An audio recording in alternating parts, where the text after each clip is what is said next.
Welcome to Spoon with Nature. I'm Gary, in case you didn't know. So my project is I'm taking this piece of birch and I'm going to make me a nice little bench seat. I don't know what you call it, footstool, table.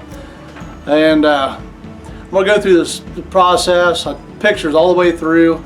If there needs to be something explained, just hit me up below, I guess. It's real simple. I'm going to take this piece of wood, drill some holes in it, kick some legs in there, and it's done. When I do these reenactments like the 1800s or the Civil War, you know, you want to have something that's period correct or as close as possible. If you go in there with a recliner and a coffee table, everybody gets upset. They're all like, hey, I don't have my recliner. So I'm going to do that. But when I get there, what I find is if I get a little small stool, then you're just sitting there and it's uncomfortable.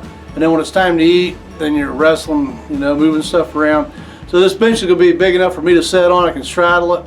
I can put my plate, bowl right in front of me, and I can eat from it, and it's going to be sturdy.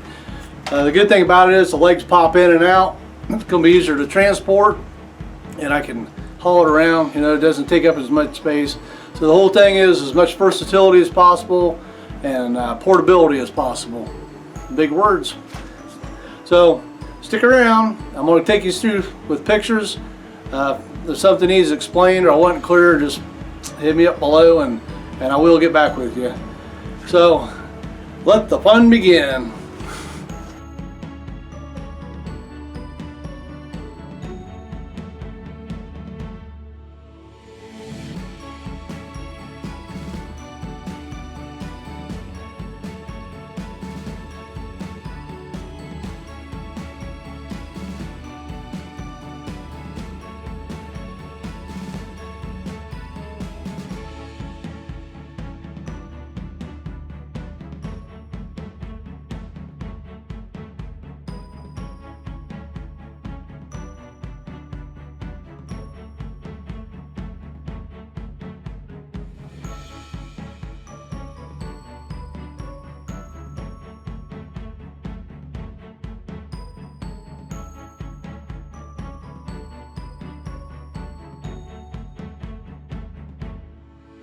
Too, taking it easy. You'll hear the chickens in the background, can't help that.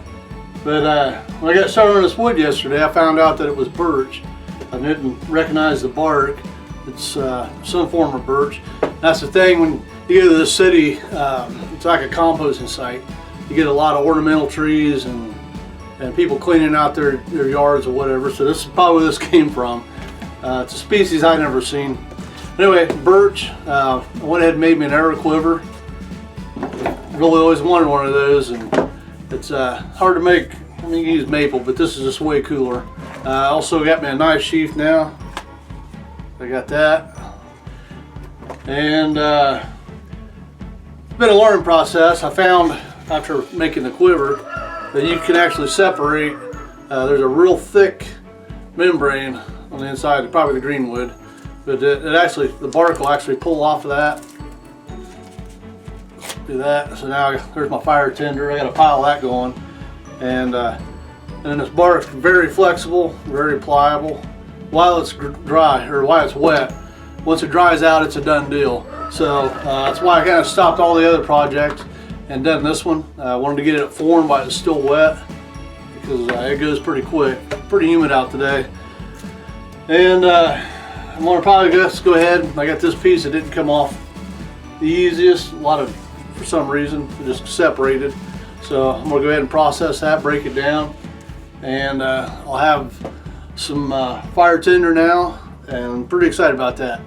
So stick around. The stool is still in work in progress, and you'll probably seen the pictures of it. Went ahead, got it cut in half, and beveled off the edges so there's no sharp corners. And now I'm going to work on making the legs and getting them put inside. So here we go.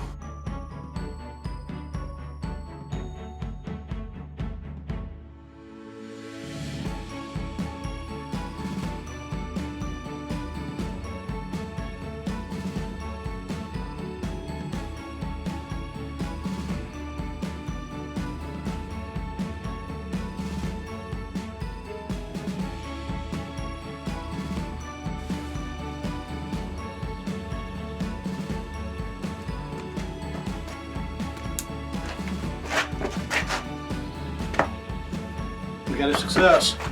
So pretty excited about this. Looking forward to using it. And this project's done and in the books. I don't know what's next. That's the best part. But I'm Gary, Spooning with Nature. Thank you for watching.